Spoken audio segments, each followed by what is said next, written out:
आज आपण सोलापूर जिल्ह्यामधल्या एका ऐतिहासिक अशा गावची आता ओळख करून घेऊ या भागामध्ये। कुठलं हे गाव आणि काय आहे गावचा इतिहास ते आधी आपण पाहूया।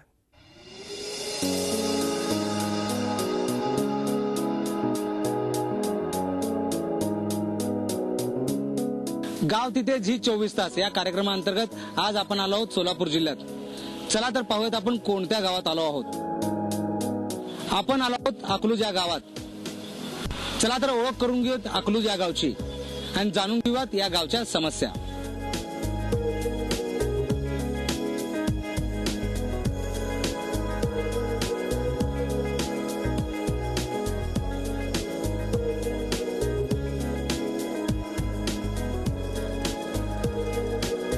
आज आपण आलो आहोत सोलापूर जिल्ह्यातल्या अकलूज या गावात, ज्या गावामध्ये सहकाराचं जाळं विणलंय। याचबरोबर या गावाला ऐतिहासिक पार्श्वभूमी असलेलं हे अकलूज गाव आहे।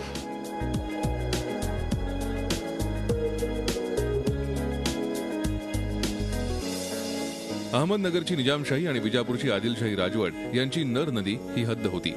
या हद्दीवर वसलेलं गाव म्हणजे आजचं अकलूज।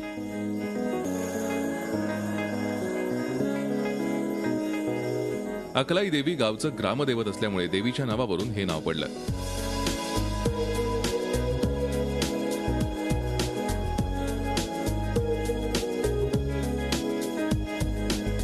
आता या गावाची लोकसंख्या 50,000च्या आसपास पोहोचली आहे। नीरा नदीकाठचं हाच तो किल्ल्याचा छोटासा भाग। हा किल्ला आजही इतिहासाची साक्ष देतोय। गेल्या अनेक दशकांपासून हा किल्ला डौलात उभा आहे।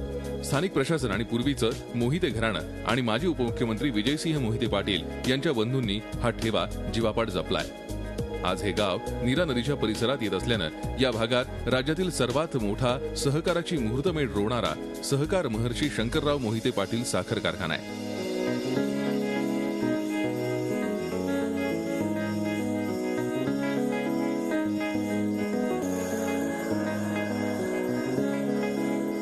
याच्यासह माळीनगर आणि पांडुरंग साखर कारखाना या भागात असल्यानं शेती उत्पादनानं हा भाग सधन शेतकऱ्यांचा भाग म्हणून ओळखला जातो।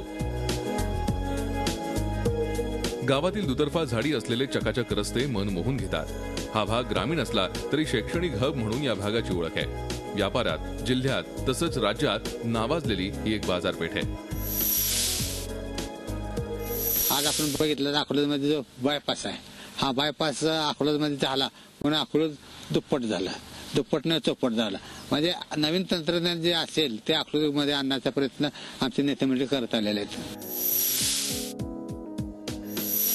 अकलूज या गावात 4 साखर कारखाने आहेत। सूतगिरणी, दूध संघ आणि ओलित्री फार्म असल्यानं आर्थिक विकास मोठ्या प्रमाणात झालाय।